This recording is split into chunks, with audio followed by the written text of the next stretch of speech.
Alhamdulillahirabbil alamin nahmaduhu wa nusalli ala rasulihil karim amma ba'du. Nahmaduhu muji ingsun dumateng Gusti Allah wa nusalli lan ngirimaken rahmat keutamaan ingsun ala rasulihi ing atase utusane Gusti Allah al karimi kang mulya. Saudaraku yang dimuliakan Allah Subhanahu wa taala, saudaraku yang mulia dan insya Allah dimuliakan Allah Subhanahu wa taala.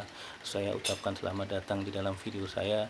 Insya Allah kita sama-sama di sini akan belajar tentang agama agar Allah Subhanahu wa taala beri kepahaman, kemampuan untuk mengamalkan dan menyampaikan. Jadi saudaraku, insya Allah sebelumnya saya mohon untuk subscribe, share, dan komen agar channel ini semakin berkembang dan saya lebih bersemangat untuk mencari konten-konten yang materi-materi yang lain yang lebih bagus lagi. Semoga Allah Subhanahu wa taala beri kita keberkahan di dalam channel ini. Kita dimudahkan untuk amal-amal dalam apa yang akan kita bahas, apa yang kita sampaikan dalam mudzakarah ini. Amin. Saudaraku yang dimuliakan Allah, di hal yang terpenting di dalam kehidupan kita akan dalam sehari ini kita akan istirahat, namanya tidur. Di tidur ini setiap manusia pasti tidur, tidak ada manusia yang tidak tidur. Semua makhluk tidur, tidak ada makhluk yang tidak tidur. Khusus untuk manusia biasanya kita akan tidur, rata-rata manusia tidur 6-8 jam. Anggap saja manusia tidur 8 jam, maka 8 jam waktunya dia gunakan untuk tidur. Jadi kalau manusia 8 jam dalam sehari untuk tidur, dalam sehari itu kan ada 24 jam. Maka 8 jam itu adalah sepertiga daripada 24. Maka kalau ada seorang yang umurnya 60 tahun, maka rata-rata dia menggunakan waktunya untuk tidur itu sepertiganya 20 tahun. 20 tahun digunakan untuk tidur. Maka tidur kita ini agar ada nilainya di hadapan Allah Subhanahu wa taala harus ada tata cara, adab, sunnah Rasulullah SAW. Maka baru tidur itu bernilai ibadah. Kalau tidak ada nilainya tidur kita di hadapan Allah Subhanahu wa taala. Sebagaimana kita tahu kucing tidur, kambing tidur, anjing tidur, mereka tidur tidak ada nilainya. Tapi kalau manusia tidur supaya ada nilainya di hadapan Allah, maka hidupkan sunnah-sunnah Nabi di dalam tidur ini. Insya Allah beda orang yang tidur dengan sunnah, orang yang tidur tidak dengan sunnah, nilainya berbeda di hadapan Allah Subhanahu wa taala. Padahal sama-sama pekerjaannya kita sama-sama lakukan, tapi ada nilainya berbeda dengan tidak ada nilainya. Sangat rugi orang yang tidak menghidupkan sunnah-sunnah di dalam kehidupannya. Tidak ada adab, tidak ada sunnah, tidak ada cara Nabi dalam tidur, maka tidak ada nilainya di hadapan Allah Subhanahu wa taala. Jadi saudaraku yang dimuliakan Allah, bagaimana sunnah-sunnah ataupun adab-adab ataupun tata cara agama atau tata cara Rasulullah SAW di dalam tidur agar tidur kita ini bernilai ibadah, maka sama-sama kita akan belajar.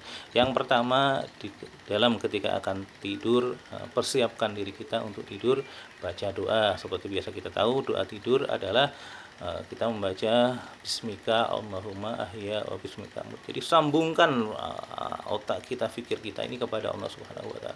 Bismika kelawan nyebut asmani panjenengan du Gusti Allah.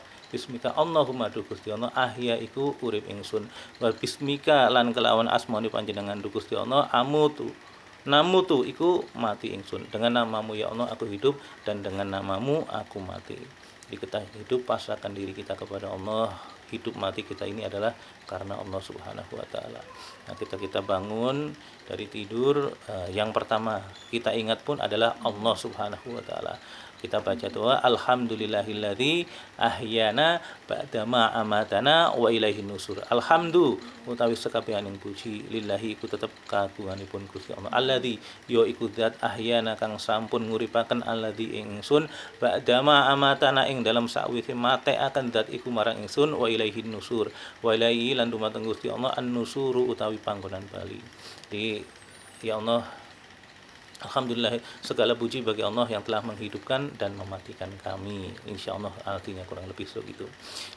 Belum tidur kita baca doa, bangun tidur kita pun baca doa.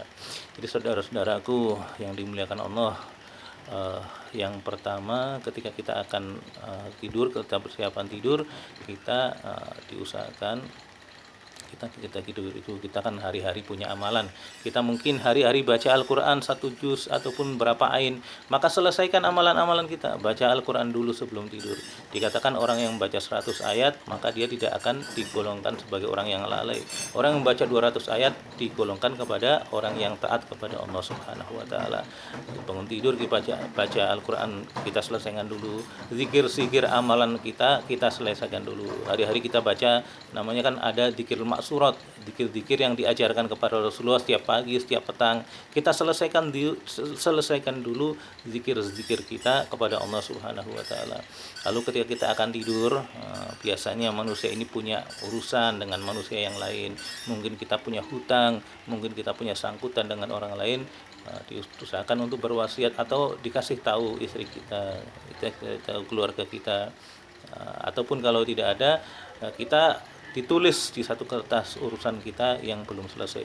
Takutnya kalau kita tidur, wassalam kita sampai akhir bablas kita tidak bangun lagi, ada tulisan atau saudara kita yang mengetahuinya dan bisa menyelesaikan urusan kita sehingga tidak menjadi urusan kita di akhirat nanti. Juga ketika kita akan tidur, manusia ini banyak salah. Manusia ini banyak khotok wan nisyan. Manusia itu tempatnya salah dan lupa. Mungkin kita punya salah kepada saudara kita, kepada tetangga kita, kepada keluarga kita. Diusahakan ketika kita tidur ini adalah kita minta maaf dulu kepada orang-orang yang mungkin kita salah sama dia. Kita maaf sama dia. Kalaupun keluarga kita bisa datang dan minta maaf di rumah kita. Mungkin orangnya jauh, kita telepon dulu orang tersebut. Ya Allah, hari ini saya mungkin ngomong yang kurang berkenan dalam hati kamu. Saya mohon maaf ya. Minta keikhlasannya. Jadi dalam tidur itu semua kesalahan kita itu kita hisap, kita gali. Dalam sehari mungkin kita punya salah sama siapa, kita minta maaf dulu kepadanya. Ataupun seandainya kita ini disalahin orang bersalah kepada kita, kita disakiti ataupun kita dizalimi sama orang. Sebelum tidur itu kita ucapkan, ya Allah, semua orang yang mempunyai salah sama saya maafkan, saya ikhlaskan, saya legakan hati saya. Saya tidak menyimpan dendam, saya tidak menyimpan sakit hati, semua saya ikhlaskan. Jadi sebelum tidur, seikhlaskan semua orang lain yang punya salah kepada kita. Tidak ada membawa apapun gondok dalam hati, legakan hati kita semata-mata karena Allah. Ini adalah tidur yang disunahkan Rasulullah SAW. Tidur tidak ada membawa rasa sakit hati, tidur tidak ada membawa dendam, tidur tidak ada membawa rasa gondok kepada orang lain. Lalu diusahakan juga ketika kita tidur itu kita dalam keadaan berwudu.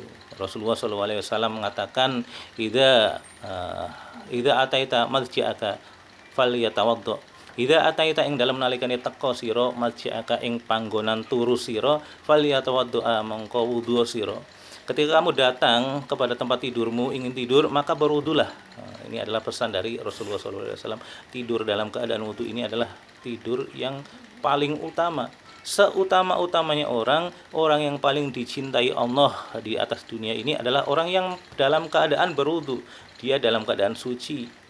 Orang yang berwudu itu dalam suatu hadis dikatakan adalah orang yang dalam keadaan seperti orang yang berzikir. Jadi kalau kita tidur dalam keadaan berwudu seperti dianggap kita berzikir. Jadi kalau misalkan kita tidur jam 8 sore sampai jam 4 pagi adalah 8 jam. Sebelum tidur kita berwudu, maka 8 jam waktu kita ini dihitung sebagai orang yang berzikir, mulutnya menyebut nama Allah Subhanahu wa taala. Tidur dalam keadaan wudu, semua waktunya dianggap sebagai orang yang berzikir. Wudu ini adalah perkara yang penting. Orang yang mempunyai wudu, sepanjang dia punya wudu, baik dia 1 jam, 2 jam, 3 jam, maka waktu itu seakan-akan kita sedang berzikir kepada Allah Subhanahu wa taala. Yang selanjutnya setelah baca Al-Quran, zikir, wasiat kepada keluarga tentang masalah-masalah kita, lalu kita memaafkan atau berlega hati, lalu kita berwudu. Selanjutnya adalah adab tidur itu adalah mandi ayat namanya. Jadi mandi ayat itu kita baca 3 kul huwallahu ahad, kul a'udzu birabbil falaq, kul a'udzu birabbin nas. Jadi 3 kul itu kita baca, kul huwallahu ahad, kul a'udzu birabbil falaq, kul a'udzu birabbin nas, kita tiupkan ke telapak tangan kita. Lalu kita usapkan ke muka kita, ke belakang kepala, badan, punggung, lalu kaki lurus sampai ke telapak kaki, sampai jari langsung ke atas. Telapak kaki tidak usah diusap. Jadi baca 3 qul, ditiupkan, diusapkan ke seluruh tubuh, diulangi 3 kali. Jadi keutamaan daripada mati ayat ini, insyaallah kita akan dijaga Allah, harta kita akan dijaga Allah, agama kita akan dijaga Allah Subhanahu wa taala, tidak ada pencurian, tidak ada santet akan masuk, insyaallah semua akan dijaga Allah Subhanahu wa taala. Lalu dalam tidur ini ada yang seperti tadi, mandi ayat, dan juga ada zikir Fatimah namanya. Jadi satu ketika Rasulullah SAW, Sayyidatina Fatimah meriwayatkan dalam sebuah hadis yang artinya kurang lebih mafhum daripada hadis itu. Satu ketika Fatimah radhiyallahu anha datang kepada Rasulullah, ya Rasul, intinya dia minta agar Rasulullah memberikan Fatimah ini budak, karena hari-hari Fatimah ini mengerjakan segala urusan rumah tangga sendirian sehingga sering kecapean. Maka dalam kecapean itu Rasulullah ingin diringankan bebannya dengan datangnya seorang budak. Maka Rasulullah mengatakan, wahai Fatimah, saya ajarkan satu kalimat kepadamu yang lebih baik daripada seorang budak. Maka diajarkan kepada Rasulullah, sebelum kamu tidur bacalah zikir ini. Jadi ajarkan baca zikir subhanallah 33 kali, alhamdulillah 33 kali, Allahu Akbarnya 34 kali. Subhanallah 33, alhamdulillah 33, Allahu Akbarnya 34 kali. Jadi genap 100. Maka kalau kita mengamalkan zikir ini sebelum tidur, maka ketika kita bangun, insya Allah badan kita dalam keadaan sehat, badan kita dalam keadaan enak, semua aktivitas yang kemarin kita lakukan, meninggalkan capek-capek, semua akan hilang. Rasa sakit-sakit dari aktivitas kemarin, insya Allah semua akan hilang. Ini adalah zikir Fatimah. Kegunaannya supaya kita hilang semua capeknya. Lalu setelah kita mandi ayat, zikir Fatimah, dalam tidur pun sebelum tidur kita disunahkan untuk membaca ayat kursi. Banyak hadis yang menerangkan tentang keutamaan tidur dengan membaca ayat kursi. Selanjutnya, satu hadis yang berkenaan dengan tidur, ini adalah hal yang sangat penting. Jadi ketika kita tidur, malaikat itu mengikat kita dengan 3 ikatan. Setiap seorang pemuda yang tidur, maka dia diikat oleh setan dengan 3 ikatan. Diriwayatkan dari Abu Hurairah radhiyallahu anhu, yaqitu syaitanu ala qafiyati ahdi ru'usiatikum. Setan itu mengikat setiap kepala salah seorang dari kalian ketika dia tidur, salasa auqatin, dengan 3 ikatan. Wa yadribu ala kulli uqdatin, dan setiap ikatan itu akan diikat dengan satu ikatan yang kuat. Alaika lailun tawilun farqut, alaika lailun tawilun farqut, alaika ing atase sira lailun utawi wengi tawilun kang dawa, malam ini masih panjang, istirahatlah. Itu bisikan setan kepada setiap orang yang tidur kamu itu malam ini masih panjang, kamu tidur, nggak usah bangun. Itulah ada bisikan setan dengan 3 ikatan yang sangat kuat. Setan membisikkan juga, ayo tidur saja, nggak usah bangun.